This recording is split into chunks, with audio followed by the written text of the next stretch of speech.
जो कंप्यूटर होता है वो पहली बात वो इंटरेक्ट करना चाहिए अपने यूजर के साथ। मान लो मैं कंप्यूटर कर रहा हूँ तो कंप्यूटर मेरे साथ बातचीत करे। बातचीत का मतलब ये नहीं है कि फिजिकली बात बोलेगा, कहने का मतलब मेरे से इंटरेक्ट करेगा। अगर कंप्यूटर और मेरे बीच कोई इंटरेक्शन ही नहीं है तो कंप्यूटर पे मैं अपने जो अपना काम नहीं कर पाऊंगा, मैं अपने टास्क को एकम्प्लिश नहीं कर पाऊंगा। तो computer must be able to interact. और कंप्यूटर इंटरेक्ट कैसे करेगा मेरे साथ? मैंने आपको बताया था ऑपरेटिंग सिस्टम। कंप्यूटर का जो ढांचा है और जो कंप्यूटर का यूजर है, यानी हार्डवेयर कंप्यूटर का और कंप्यूटर को यूज करने वाला पर्सन जिसको यूजर कहते हैं, दोनों के बीच में जो रिश्ता होता है वो कौन मतलब बनाता है? Operating system. जैसे विंडोज, मैक, ये सब क्या है? ऑपरेटिंग सिस्टम है। तो इसको एकम्प्लिश करने के लिए, कंप्यूटर के साथ इंटरेक्शन करने के लिए मेरे पास होते हैं पेरिफेरल डिवाइसेस, इनपुट और आउटपुट। तो इनपुट डिवाइसेस क्या होते हैं? मैंने आपको बताया था इनपुट मतलब क्या होता है। जो भी चीज अंदर मैसेज लेके जाती है कंप्यूटर के, वो इनपुट होती है। सो कंप्यूटर के अंदर इनपुट डिवाइस का क्या काम है? इनपुट डिवाइस को हम डिफाइन करते हैं, ये ऐसा इलेक्ट्रोमैकेनिकल डिवाइस है जो हमें अलाउ करता है डेटा फीड करने के लिए कंप्यूटर के अंदर। और फिर कंप्यूटर उसका क्या करता है? डेटा का उसको स्टोर कर लेगा। जो भी हम डेटा फेंकेंगे कंप्यूटर के अंदर, कंप्यूटर से स्टोर कर लेगा। और कंप्यूटर से स्टोर करके क्या करेगा? उसको प्रोसेस करेगा, उस पर काम करेगा और फिर अपना संदेश देगा आउटपुट के रूप में। इससे पहले हम ये देखें, पहले हम देखते हैं software, types of software. Information technology, IT, अगर आप कोई आईटी इंजीनियर तो आपको ये सब बहुत आसान लगेगा, लेकिन वैसे जो नॉर्मल स्टूडेंट्स हैं उनको ये सब थोड़ा सा कठिन लगेगा। तो मैं ऐसी भाषा में आपको बताने की कोशिश करूंगा कि आपको समझ में आए types of software. So computer के अंदर ये दुनिया भर के सॉफ्टवेयर होते हैं, बहुत सारे सॉफ्टवेयर होते हैं। सॉफ्टवेयर क्या होता है? मैंने आपको बताया था कंप्यूटर के जो अंदर होते हैं। सो सॉफ्टवेयर एक कलेक्शन होती है कंप्यूटर रीडेबल प्रोग्राम्स की, जो कंप्यूटर को ये बताते हैं कि क्या करना है और क्या नहीं करना है और कैसे करना है। ये सब सॉफ्टवेयर बताते हैं। सॉफ्टवेयर इनटेंजिबल होते हैं। इनटेंजिबल मतलब मैंने आपको बताया, हम छू नहीं सकते, महसूस नहीं कर सकते, वो होते हैं सॉफ्टवेयर। और जिसको छू सके वो होते हैं हार्डवेयर। तो कंप्यूटर के सॉफ्टवेयर जो होते हैं वो तीन तरह के होते हैं। एक होता है सिस्टम सॉफ्टवेयर, अभी ध्यान से सुनिए चीज। एक होता है सिस्टम सॉफ्टवेयर, दूसरा होता है एप्लीकेशन सॉफ्टवेयर और तीसरा होता है यूटिलिटी सॉफ्टवेयर। आई रिपीट, इसको याद रखने का तरीका है सो, SAU, so, system, application and utility software. तो ये कुछ एग्जांपल है। जैसे ये एप्लीकेशन सॉफ्टवेयर है, ये सिस्टम सॉफ्टवेयर है। एंड्रॉयड, अब एंड्रॉयड पे चला रहे हो तो एंड्रॉयड क्या है? एंड्रॉयड एक सिस्टम सॉफ्टवेयर हो गया, मोबाइल के लिए हो गया। यूटिलिटी सॉफ्टवेयर, ये एंटीवायरस है, मैकेफी, ये एंटीवायरस यूटिलिटी सॉफ्टवेयर है। और ये है एप्लीकेशन सॉफ्टवेयर। कुछ भी एप्लीकेशन सॉफ्टवेयर हो सकता है। ये MS ऑफिस है, MS office, Microsoft Word, Microsoft Excel, Microsoft PowerPoint, Microsoft Access, ये सब क्या है? एप्लीकेशन है। तो एक एक करके नजर डालते हैं इनके ऊपर। सबसे पहले देखते हैं सिस्टम सॉफ्टवेयर। सिस्टम सॉफ्टवेयर क्या होता है? सिस्टम सॉफ्टवेयर होता है जैसे ऑपरेटिंग सिस्टम। ऑपरेटिंग सिस्टम क्या होता है? जैसे विंडोज, एंड्रॉयड, मैक, ये सब क्या है? ये सब ऑपरेटिंग सिस्टम है। ऑपरेटिंग सिस्टम मतलब कंप्यूटर में जो यूजर जो यूज कर रहा है और जो कंप्यूटर का जो हार्डवेयर है उसके बीच में जो रिश्ता बनाएगा, जो एक इंटरफेस देगा जहाँ पे दोनों कनेक्ट हो सकते हैं, उसको बोलते हैं सिस्टम सॉफ्टवेयर। तो सिस्टम सॉफ्टवेयर का एक एग्जांपल है ऑपरेटिंग सिस्टम। इसके और भी एग्जांपल है जैसे असेंबलर, कंपाइलर, ये सब। तो ये सब कुछ मैनेज करता है कंप्यूटर के अंदर। यानी कि ये मैनेज करता है कंप्यूटर का हार्डवेयर और प्रोसेसेस जो कंप्यूटर के अंदर हो रहे हैं। कंप्यूटर के अंदर कोई भी काम है वो मैनेज करता है कंप्यूटर का सिस्टम सॉफ्टवेयर। जैसे विंडोज है, विंडोज अगर कंप्यूटर से निकाल दो तो क्या बचेगा? उसके अंदर कुछ भी नहीं बचेगा। तो विंडोज क्या करेगी? कंप्यूटर के अंदर सब कुछ मैनेज करती है। कंप्यूटर के सारे हार्डवेयर मैनेज करती है, कंप्यूटर के सारे अंदर जो प्रोसेसेस चल रहे हैं वो मैनेज करती है। सिस्टम सॉफ्टवेयर के बिना कंप्यूटर के दूसरे सॉफ्टवेयर नहीं चलेंगे, क्योंकि सिस्टम सॉफ्टवेयर ही उन सबको प्लेटफॉर्म देता है। अगर सिस्टम सॉफ्टवेयर वो प्लेटफॉर्म प्रोवाइड ना करे तो दूसरे सॉफ्टवेयर भी काम नहीं करेंगे।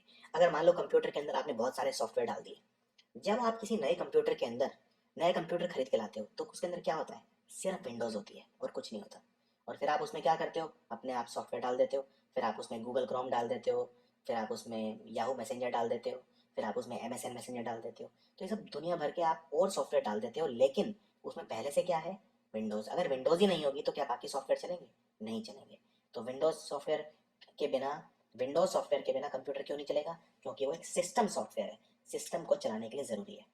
आप इस तरह से समझिए, अगर हमारी बॉडी में हमारा दिमाग ही काम नहीं करेगा तो क्या बाकी चीज़ें काम करेंगी? नहीं।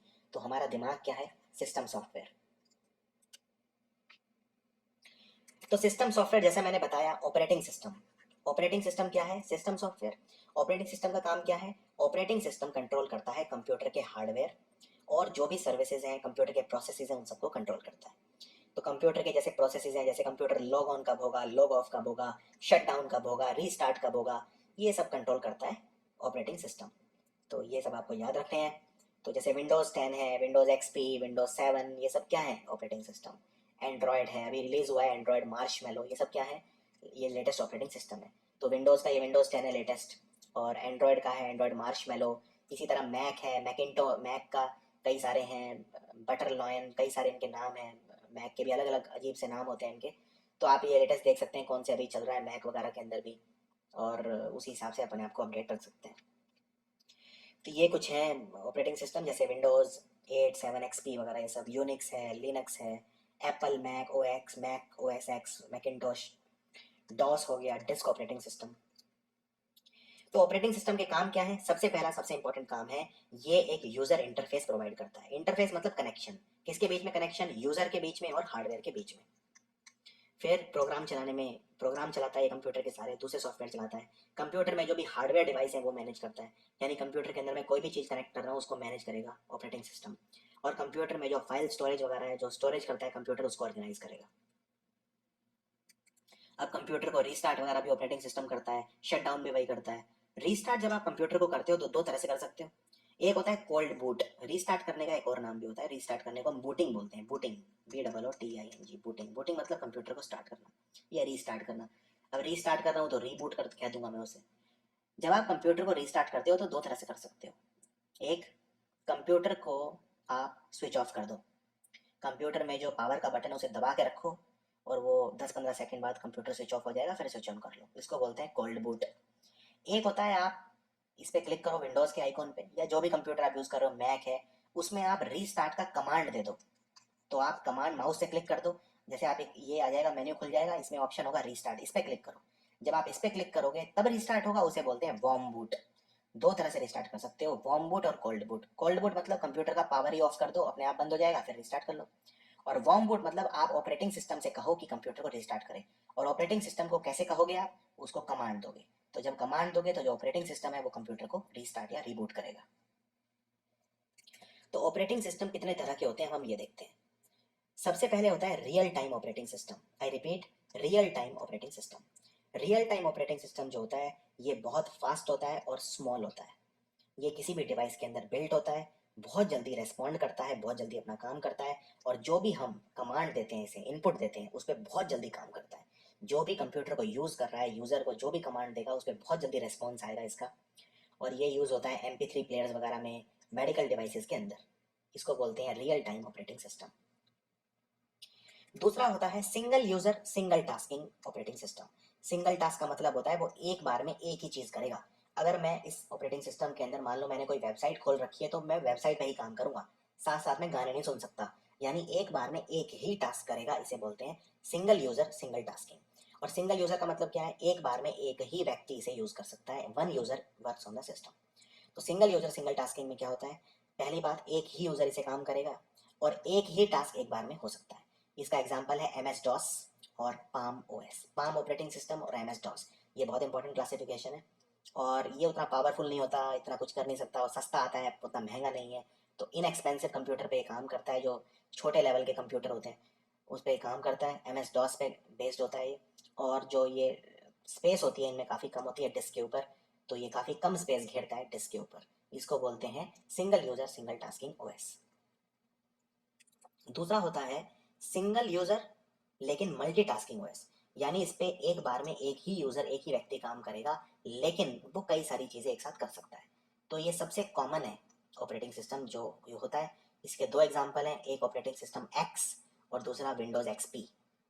और इसमें जो महंगे कंप्यूटर हैं वो इसे यूज़ करते हैं, और थोड़ा सा ये कॉम्प्लेक्स होता है। इसमें आप बहुत सारी चीज़ें एक साथ कर सकते हैं, लेकिन एक ही यूज़र काम करेगा। फिर होते हैं मल्टी यूज़र मल्टीटास्किंग, यानी बहुत सारे यूज़र इसे यूज़ कर सकते हैं एक साथ, और मल्टीटास्किंग मतलब बहुत सारी चीज़ें कर सकते हैं। लेकिन इसमें फ़र्क ये है कि जो हर यूज़र है, मान लो इसे 100 लोग यूज़ कर रहे हैं एक साथ, तो हर एक का एकदम यूनिक सेशन होगा। यानी जो वो कंप्यूटर चला रहा है वो एकदम यूनिक सेशन है, वो किसी दूसरे के साथ ओवरलैप नहीं करेगा, किसी दूसरे के साथ मर्ज नहीं करेगा। उसकी जो भी यूज़ करेगा उसका अपना डेटा क्रिएट होगा, जो सेकेंडरी डेटा है वो अपना खुद का क्रिएट करेगा। तो हर एक का एक यूनिक सेशन होता है, और कई सारे यूज़र कनेक्ट कर सकते हैं। इसका एग्जाम्पल है यूनिक्स लिनक्स और VMS। तो इसमें मेंटेनेंस बहुत आसान होती है, लेकिन इसे एक पावरफुल कंप्यूटर यूज़ करने की इसमें ज़रूरत पड़ती है। तो ये कुछ एग्जांपल है मल्टी यूज़र मल्टीटास्किंग के। तो इस डिवाइस के ऊपर ये यूज़र अपना काम कर रहा है, ये वाला अपना काम कर रहा है। अब अगर मान लो पहले वाले ने अपना अलग इंटरनेट चला रखा है और उसमें वो अपना अलग वेबसाइट खोल रहा है, तो वो उसका अपना पर्सनल डेटा है। वो ऐसा नहीं है कि ये दोनों सेम डेटा को शेयर कर रहे हैं। इसका सेशन अलग है, इसका सेशन अलग है। जो यूज़र इंटरफेस होता है, मैंने आपको बताया था, जो यूज़र इंटरफेस होता है वो क्या होता है। एक यूज़र कंप्यूटर के साथ कैसे इंटरेक्ट करता है, कंप्यूटर के हार्डवेयर के साथ, उसे बोलते हैं यूज़र इंटरफेस। तो ये यूज़र इंटरफेस दो तरह के होते हैं। सबसे कॉमन है ग्राफिकल यूज़र इंटरफेस, जिसे बोलते हैं GUI। Very very important, graphical user interface. Graphical user interface सबसे कॉमन है। ये यूज़ होता है विंडोज़ के अंदर, OS के X के अंदर, जीनोम के अंदर, KDE के अंदर। इसमें जो माउस है वो यूज़ होता है ऑब्जेक्ट्स को कंट्रोल करने के लिए, और जो डेस्कटॉप होता है वो इसमें प्रेजेंट होता है। डेस्कटॉप होता है जो इसमें जो स्क्रीन होती है उसके पीछे का जो हिस्सा होता है, जिसपे आप जो देखते हैं कंप्यूटर की जो स्क्रीन है जिसपे सॉफ्टवेयर वगैरह रखे हुए हैं, वो डेस्कटॉप होता है। और इसमें जो शॉर्टकट्स होते हैं वो प्रोग्राम्स को ओपन करते हैं या डॉक्यूमेंट्स को ओपन करते हैं। तो जो ये आइकॉन्स आप देख रहे हैं इतने सारे, ये आप इन पे डबल क्लिक करेंगे तो डॉक्यूमेंट खुल जाएगा। और जो ओपन डॉक्यूमेंट्स होते हैं उनमें एडिशनल ऑब्जेक्ट्स भी होते हैं। टास्क स्विच आप कर सकते हैं, बहुत सारी चीज़ें अगर खुली हुई हैं तो आप एक चीज़ से दूसरी चीज़ खोल सकते हैं। कई सारी, मान लो 4 चीज़ें खुली हुई हैं, तो आप उनके बीच में टास्क को स्विच कर सकते हैं। और इनमें आप डायलॉग बॉक्सेस जो होते हैं वो अलाउ करते हैं डायरेक्टेड इनपुट। कोई भी आप इनपुट इसमें दे सकते हैं डायलॉग बॉक्सेस के थ्रू। तो इसको बोलते हैं graphical user interface. Very very important. तो ये जैसे एक एग्जांपल है ग्राफिकल यूजर इंटरफेस का। मैंने ये माइक्रोसॉफ्ट वर्ड खोला हुआ है, इसमें मैं ये सब टाइप कर रहा हूँ और इसके अंदर मैं ये इनपुट दे रहा हूँ। और इसके अंदर ये देखिए माउस से मैं कंट्रोल कर रहा हूँ, माउस से कमांड जा रही है, माउस से नहीं जाएगी तो ट्रैक पैड से जाएगी। तो इसको बोलते हैं ग्राफिकल यूजर इंटरफेस। तो इसके अंदर जैसे एक होता है कमांड लाइन इंटरफेस, दूसरे तरह का, पहले तरह का था GUI, दूसरे तरह का है CLI। CLI मतलब कमांड लाइन इंटरफेस। ये पुराने तरह का इंटरफेस है, ये पुराने तरह के इंटरफेस है और इसे यूज़ करते हैं DOS, लिनक्स और यूनिक्स। Very very important. इसमें जो यूज़र है वो सारी जितनी भी कमांड्स हैं उसको याद रखनी पड़ती हैं। तो user must remember all the commands. और ये जितने भी ग्राफिकल यूज़र इंटरफेस है उसमें इंक्लूडेड होता है कमांड लाइन इंटरफेस भी, ये आपको याद रखना है। ये एक एग्जांपल है कमांड लाइन इंटरफेस का। आप ये डॉस खोलेंगे, डॉस के अंदर कमांड देंगे। आपने आई एम श्योर ये जो पुराने तरह के कंप्यूटर थे उसमें ये सब यूज़ किया होगा। इसको बोलते हैं MS-DOS। नेक्स्ट, तो पहले तरह के सॉफ्टवेयर कौन से थे? System software. आई रिपीट, मैंने आपको 3 तरह के सॉफ्टवेयर बताए थे। एक थे सिस्टम सॉफ्टवेयर, एक थे एप्लीकेशन सॉफ्टवेयर और एक थे यूटिलिटी सॉफ्टवेयर।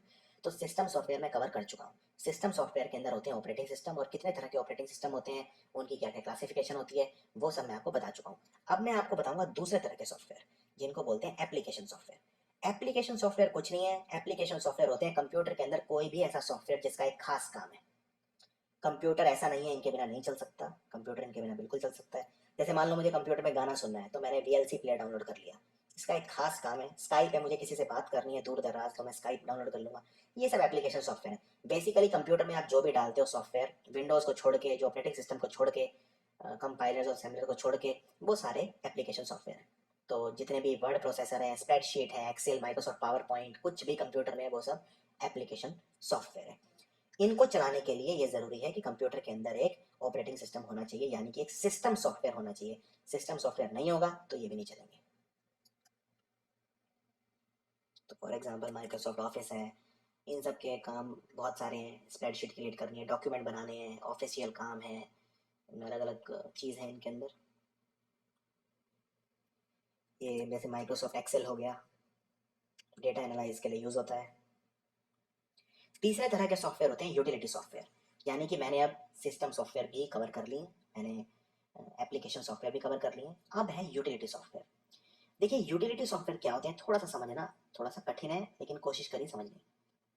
यूटिलिटी क्या होता है? यूटिलिटी मतलब जो भी आपकी गुणवत्ता बढ़ाए। गुणवत्ता मतलब आपका जो भी, कंप्यूटर को चलाने के लिए ये ज़रूरी नहीं है, लेकिन कंप्यूटर में ये कोई खास काम करेंगे, कंप्यूटर में ये दूसरे जो प्रोग्राम हैं उनकी गुणवत्ता बढ़ाएंगे।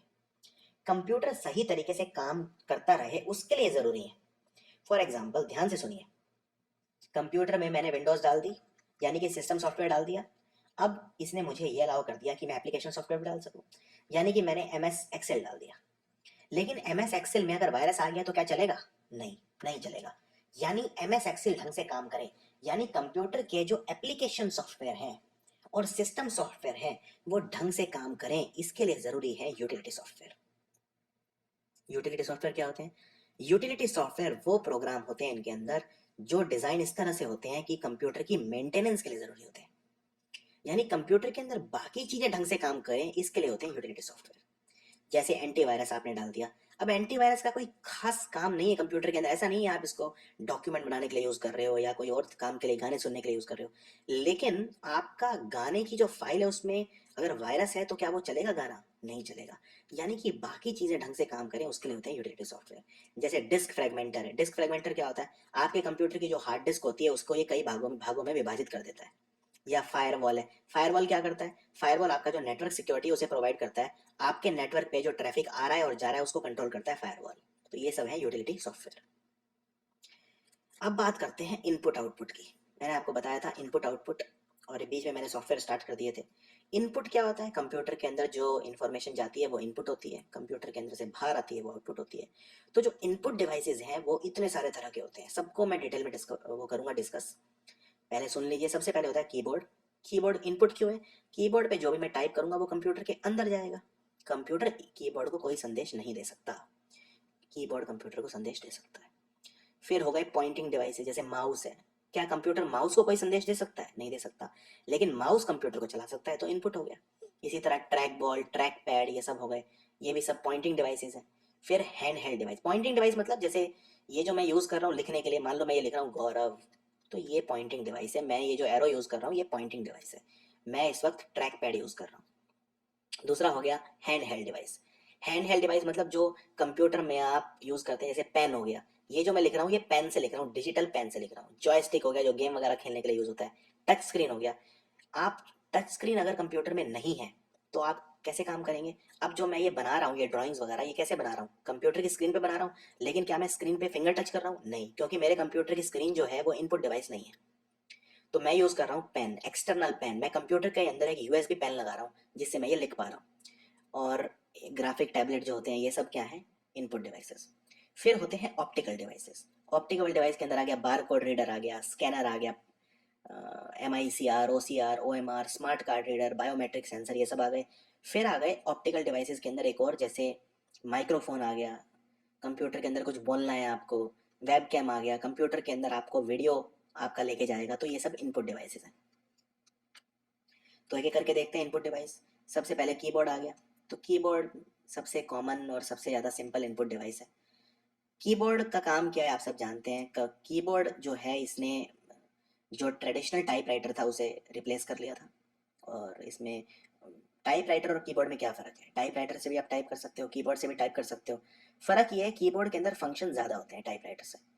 तो इसके अंदर आप कीबोर्ड से आप टाइप कर सकते हो, शॉर्टकट्स कर सकते हो, इवन आप इसमें रीस्टार्ट भी कर सकते हो।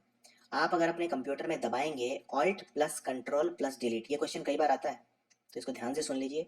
ऑल्ट की दबाओ, कंट्रोल की दबाओ और डिलीट की दबाओ, तो ये क्या करेगी? आपके जितने भी प्रोग्राम्स हैं इससे आप उनको क्लोज कर सकते हो और रीस्टार्ट भी कर सकते हो।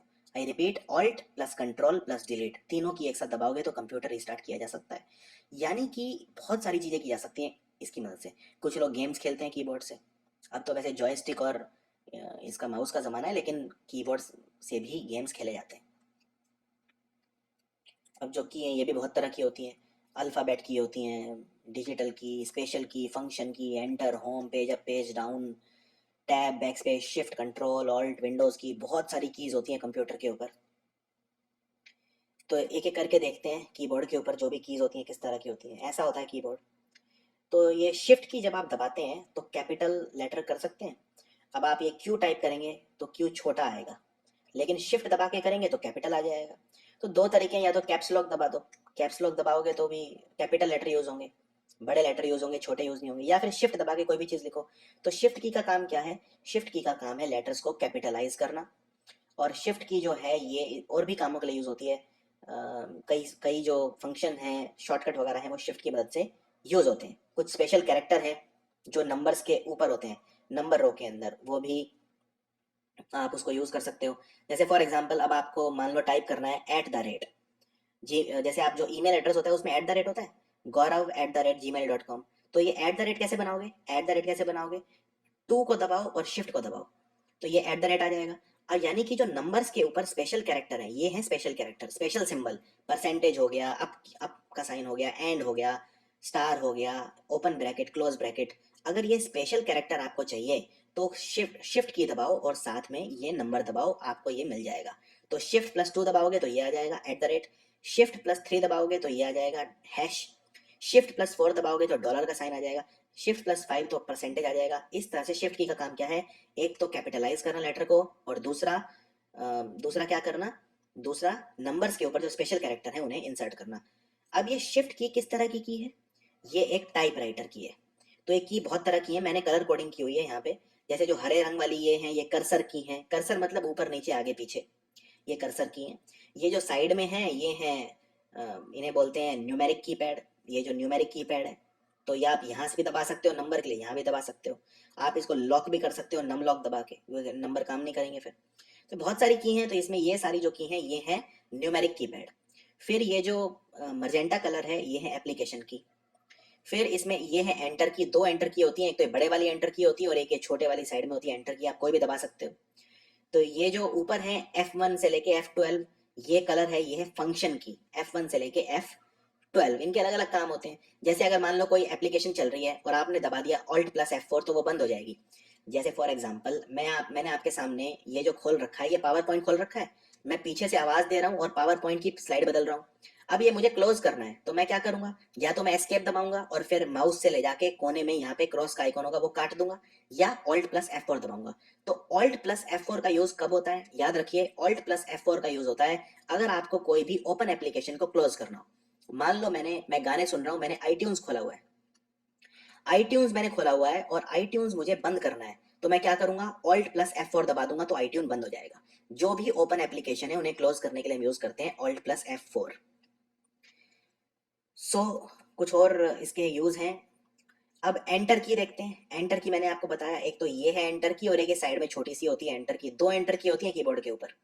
एंटर की क्या करती है, कोई भी आपको कमांड देनी है उसको एग्जीक्यूट करने के लिए यूज होती है एंटर की। या आपको कोई सॉफ्टवेयर खोलना है, मान लो आपको वेब ब्राउजर खोलना है तो आप उसके ऊपर चले जाओ और एंटर दबा दो, ये खुल जाएगा। या फिर अगर टाइप कर रहे हो तो टाइप में अगली लाइन में जाना है तो आप यूज करेंगे एंटर की, अगली लाइन में आप पहुंच जाएंगे। तो ये काम है एंटर की का।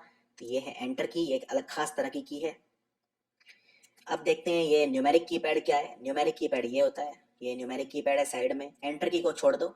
ये जो भी ये कलर है इसके अंदर ये है न्यूमेरिक कीपैड। ये इसमें नंबर्स भी हैं 1 2 3 4 5 6 7 8 9, और इसमें कुछ और कंट्रोल भी हैं जैसे home, num lock. Num lock अगर आप दबाओगे तो फिर नंबर आप नहीं दबा पाओगे। ये तीन तरह की आप देख रहे हैं, नम लॉक, कैप्स लॉक और स्क्रॉल लॉक। इनको क्या बोलते हैं, इनको क्या बोलते हैं ये मैं आपको बाद में बताऊंगा इनको क्या बोलते हैं, इनके लिए एक स्पेशल वर्ड है मेरे पास। तो ये आप फॉर एग्जांपल आप अगर कैप्स लॉक दबाओगे, कैप्स लॉक ये वो की हैं जिन्हें आप कीबोर्ड से ही इनके फंक्शन को कम या शुरू कर सकते हो। जैसे आपने अगर कैप्स लॉक दबा दिया की तो फिर कैप्स लॉक ऑन हो गया, और कैप्स लॉक ऑफ करना है तो इसको दोबारा दबा दो तो ऑफ हो गया। इसी तरह स्क्रॉल लॉक ऑन करना है तो इस की को दबा दो, और ऑफ करना है तो भी यहाँ से दबा सकते हैं। इसी तरह नम लॉक। तो ये सारे के सारे की जिन्हें कीबोर्ड से ही ऑन या ऑफ किया जा सकता है, इनके लिए एक स्पेशल वर्ड है जो मैं आपको बाद में बताऊंगा। सो जैसे मैंने आपको बताया कंप्यूटर और टाइपराइटर के बीच में क्या फ़र्क है, टाइपराइटर और कंप्यूटर में ये फ़र्क है, कीबोर्ड के अंदर जो कीबोर्ड के और टाइपराइटर के अंदर दोनों से टाइप कर सकते हो, लेकिन कीबोर्ड में फंक्शंस बहुत ज़्यादा है।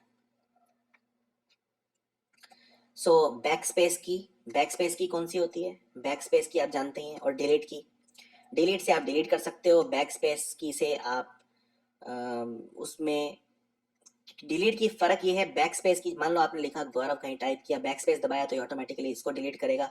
डिलीट से आपको पहले वो पार्ट सिलेक्ट करना पड़ेगा, और डिलीट की से आप कोई फाइल भी डिलीट कर सकते हो विंडोज के अंदर। जैसे अगर कोई फाइल है आपको डिलीट करनी है तो आप उसको सिलेक्ट करो और डिलीट बटन दबा दो, रिसाइकल बिन के अंदर वो चली जाएगी। तो ये फंक्शन है डिलीट के। फिर होती है मॉडिफायर की, ये क्वेश्चन बहुत बार एग्जाम में आता है, मॉडिफायर की क्या होती है। जैसे ऑल्ट की, कंट्रोल की और शिफ्ट की, इनको बोलते हैं मॉडिफायर की। मॉडिफायर क्यों बोलते हैं, क्योंकि ये दूसरी कीज के साथ हम यूज करते हैं इनका काम करने के लिए।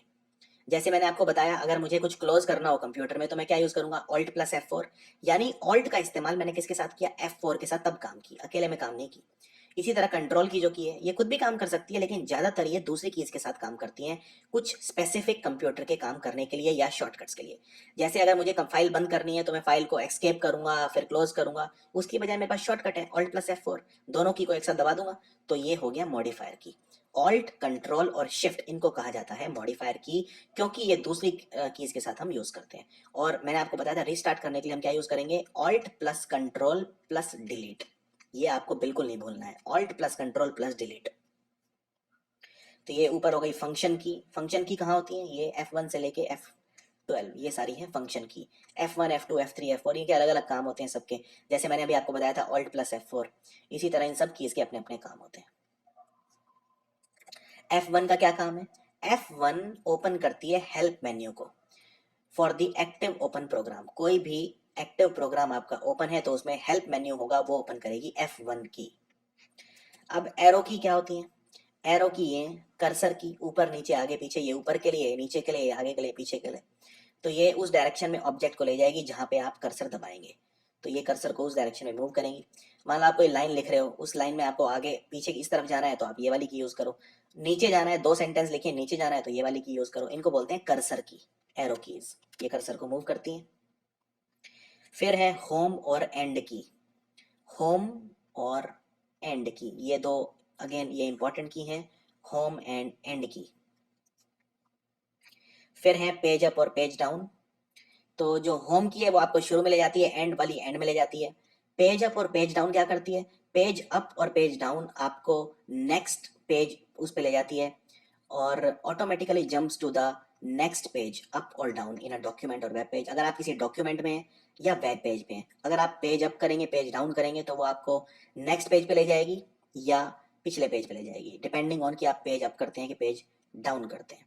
सो नेक्स्ट पेज अप और डाउन इन अ डॉक्यूमेंट और वेब पेज। वेब पेज के अंदर भी ये दोनों कीज काम करती हैं, पेज अप और पेज डाउन।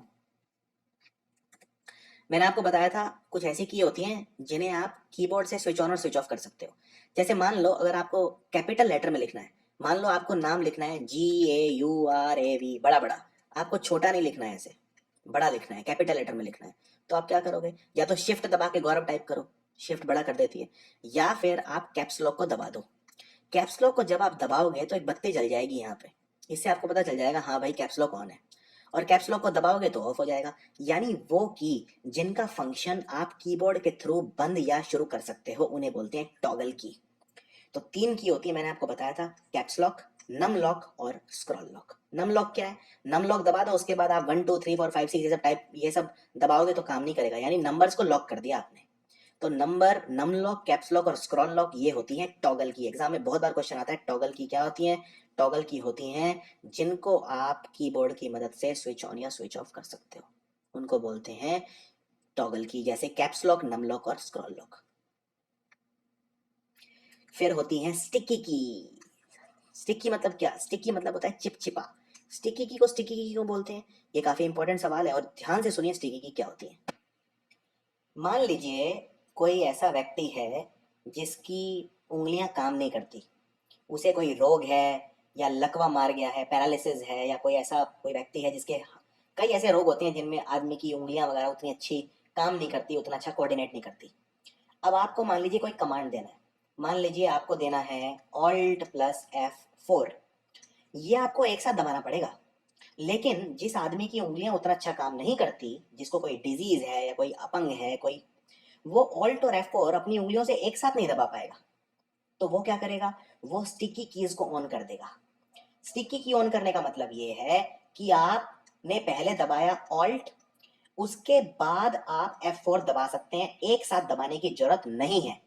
ऑल्ट काम करता रहेगा कुछ समय तक, जब तक आप F4 नहीं दबाते, एक बार में एक ही उंगली का उपयोग आप कर सकते हैं। यानी कि स्टिकी कीज हमारी क्या हेल्प करती हैं, 2 या 3 की एक साथ दबाने की बजाय वो उनको सीरियल बना देती हैं, 1 2 3 कर देती हैं, कि आप पहले एक दबाओ, फिर दूसरी वाली दबाओ, फिर तीसरी वाली दबाओ। तो जब आप 1 2 3 एक के बाद एक भी दबाएंगे तो भी वो एक साथ काम करेंगी। जैसे मान लीजिए आपको कंप्यूटर शट डाउन करना है या रीस्टार्ट करना है, रीस्टार्ट करने के लिए आप क्या दबाओगे, ऑल्ट दबाओगे, फिर कंट्रोल दबाओगे और डिलीट दबाओगे, एक साथ दबाना पड़ेगा आपको। लेकिन अगर आपने स्टिकी की ऑन कर रखी है तो आप तीनों की तो एक साथ दबा नहीं सकते, आपकी उंगलियां काम नहीं करती, तो आप क्या करेंगे, पहले ऑल्ट दबाएंगे, फिर कंट्रोल दबाएंगे, फिर डिलीट दबाएंगे, 1 2 3। जैसे ही आप डिलीट दबाएंगे वो automatic alt plus control plus delete हो जाएगा। इसको बोलते हैं स्टिकी की। स्टिकी मतलब चिपचिपा, चिपक गई। पहले आपने ऑल्ट दबाया तो ऑल्ट चिपक गई अपनी जगह पे, अब वो काम कर रही है बैकग्राउंड में। फिर कंट्रोल दबाया तो ऑल्ट और कंट्रोल एक साथ चिपक गई, और फिर डिलीट। दूसरी है फिल्टर की। ध्यान से सुनिए फिल्टर की क्या होती है। देखिए, फिल्टर की होती है, अगर मान लीजिए कोई व्यक्ति है जिसकी उंगलियां ढंग से काम नहीं करती, तो वो जब टाइपिंग करेगा, जब वो, ध्यान से सुनिए, जब वो टाइपिंग करेगा तो वो कई सारे शब्द ऐसे होंगे जो उससे दब जाएंगे, वो दबाना नहीं चाहता होगा। जैसे फॉर एग्जांपल मैं आपको बताता हूँ, अगर आप अपना कीबोर्ड देखें तो सबसे ऊपर क्या लिखा है, QWERT लिखा है लेफ्ट साइड में, QWERTYUYOP। ठीक है, अब मेरे हाथ ढंग से काम नहीं करते, मेरे हाथ कांप रहे हैं, मेरे हाथ में ट्रेमर नाम का रोग है। ट्रेमर मतलब हाथों में कंपन। अब मैं दबा रहा हूँ डब्लू, मैं दबाना, मान लो मैं लिखना चाहता हूँ विंड, ये शब्द लिखना चाहता हूँ विंड, तो मैं क्या दबाऊंगा, मैं डब्लू दबाऊंगा। अब जब मैं डब्लू दबाऊंगा तो ऐसा हो सकता है कि क्यू अपने आप दब जाए, क्योंकि मेरे हाथ कांप रहे हैं, तो आसपास की कीज अपने आप थोड़ी सी दब जाती हैं। तो फिल्टर की मुझे क्या अलाउ करेगी, फिल्टर की मुझे ये अलाउ करेगी कि अगर मैं किसी की को थोड़ा सा दबाता हूं तो वो काम नहीं करेगी। फॉर एग्जाम्पल, अगर मुझे डब्लू टाइप करना है तो मैं अगर डब्लू को प्रेस करूंगा तो डब्लू नहीं आएगा। डब्लू को मुझे कम से कम 1 सेकंड तक पूरा प्रेस करना पड़ेगा, तब डब्लू आएगा। यानी कि जो अगर हाथों में कंपन वाला कोई रोगी है तो वो फिल्टर कीज यूज कर सकता है। फिल्टर की में अगर वो डब्लू टाइप कर रहा है तो वो डब्लू पे अपनी उंगली रखेगा और डब्लू को काफी देर तक दबाएगा, तब जाके डब्लू रजिस्टर होगा। मान लो उसने माइक्रोसॉफ्ट वर्ड खोल रखा है तो डब्लू 1 सेकंड तक दबाएगा, तब डब्लू टाइप होगा। हल्का सा डब्लू तुरंत की दबाएगा तो डब्लू टाइप नहीं होगा। इसका फायदा क्या होगा, इसका फायदा ये होगा कि एक की दबाते वक्त जो साइड वाली ऑटोमेटिक थोड़ी सी दब जाती है वो स्क्रीन पे नहीं आएंगी, इस वजह से टाइपिंग आसान हो जाएगी। वरना क्या होगा, वरना अगर वो डब्लू दबा रहा है तो ऑटोमेटिकली QWE या WE या कुछ ऐसे दब जाएगा, तो वो की भी अपने आप रजिस्टर हो जाएगी, तो टाइपिंग बहुत मुश्किल हो जाएगी। ये काम होता है फिल्टर की का। फिल्टर की का काम क्या होता है कि थोड़ा सा दबाने पे की काम नहीं करेगी, की इनएक्टिव हो जाएगी, उसे बोलते हैं फिल्टर कीज। अब देखते हैं पॉइंटिंग डिवाइसेस क्या होते हैं। तो मैंने आपको जो इनपुट डिवाइसेस बता रहा था, इनपुट डिवाइसेस में सबसे पहला था कीबोर्ड। कीबोर्ड मैंने आपको डिटेल में बता दिया है। अब बात करते हैं पॉइंटिंग डिवाइस। पॉइंटिंग डिवाइस मतलब जैसे माउस होता है, ट्रैक पैड होता है, जिसका काम है पॉइंट करना कि हम भाई स्क्रीन पे कहाँ जा रहे हैं, डिस्प्ले स्क्रीन पे कहाँ जा रहे हैं। और आप जानते हैं जो ग्राफिकल यूजर इंटरफेस होता है जो हम यूज करते हैं, उसके अंदर पॉइंटर सबसे इंपॉर्टेंट होता है, क्योंकि उसमें सारा काम हम पॉइंटर से ही करते हैं। अब ये बात अलग है कि आप कीबोर्ड यूज करना चाहें, माउस यूज ना करना चाहें, आप ट्रैक पैड यूज करना चाहें, तो वो आपकी मर्जी है। तो पॉइंटिंग डिवाइस क्या होते हैं, पॉइंटिंग डिवाइस एक पॉइंट होता है, जैसे माउस है, जो एक आइटम को सिलेक्ट करते हैं स्क्रीन के ऊपर। आप कोई सॉफ्टवेयर खोलना है तो आप उस पर क्लिक करेंगे, डबल क्लिक करेंगे, रिसाइकल बिन खोलना है आपको तो उस पर पॉइंटर ले जाओ और उस पर डबल क्लिक कर दो, तो ये सारे काम करता है।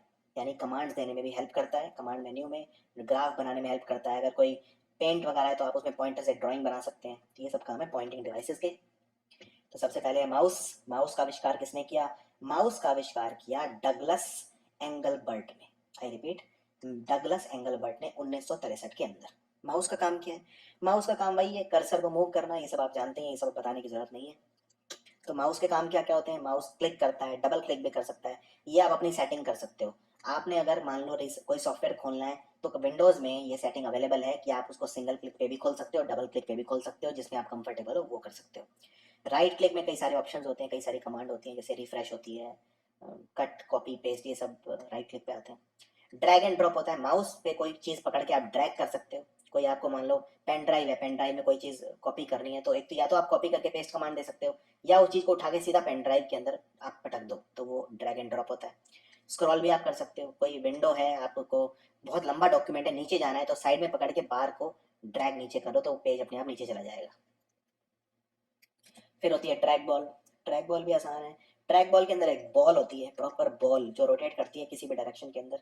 तो ये मोस्टली हम नोट पैड या नोटबुक या लैपटॉप के अंदर यूज़ करते हैं, माउस के अंदर की बजाय। और जो यूजर है वो बॉल को स्पिन करता है अलग अलग डायरेक्शन में, जिससे कर्सर मूव होता है स्क्रीन के ऊपर।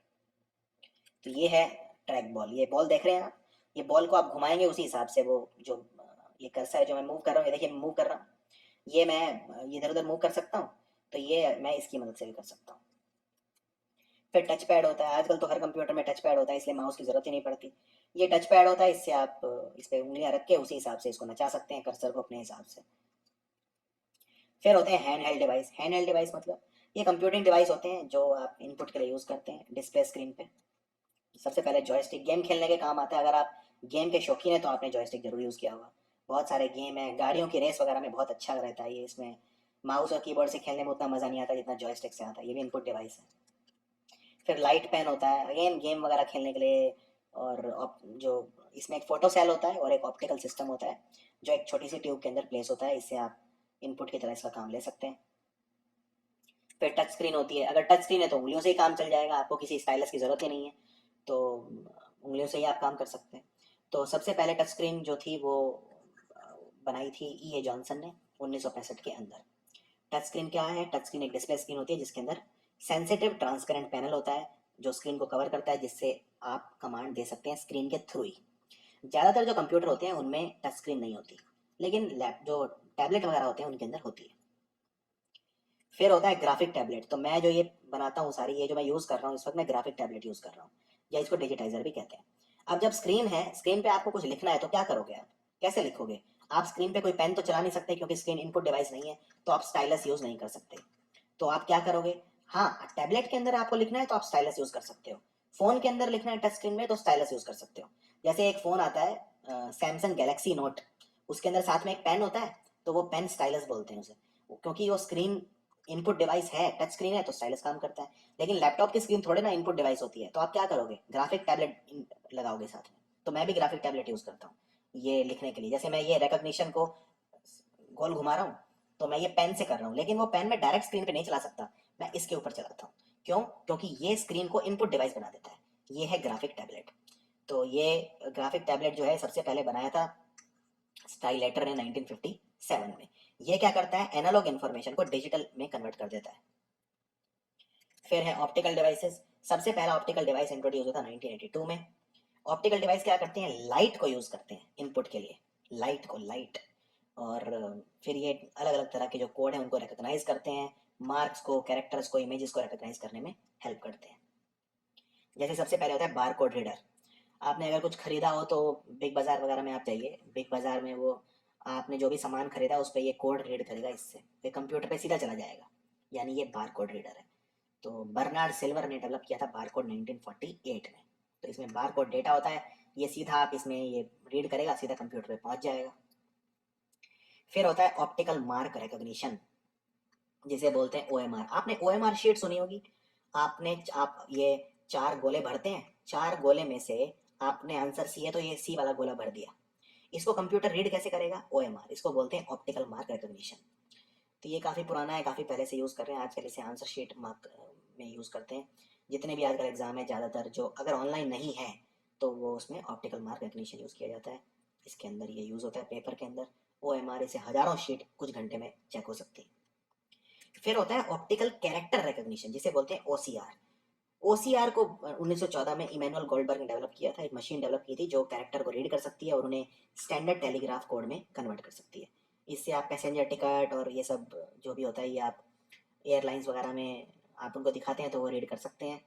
आपने देखा होगा ये, अगर आप एयरलाइन की टिकट है तो वो घुसने से पहले आपकी जो एयरलाइन की टिकट है वो लेता है और उसको एक मशीन के आगे रखता है, वो ऑटोमेटिक रीड कर लेता है इसे। वो है ऑप्टिकल कैरेक्टर रिकग्निशन। फिर होता है एम आई सी आर। एम आई सी आर कहाँ यूज़ करते हैं? बैंक्स में यूज़ करते हैं, चेक्स वगैरह में यूज़ करते हैं। Magnetic ink character reader. I repeat,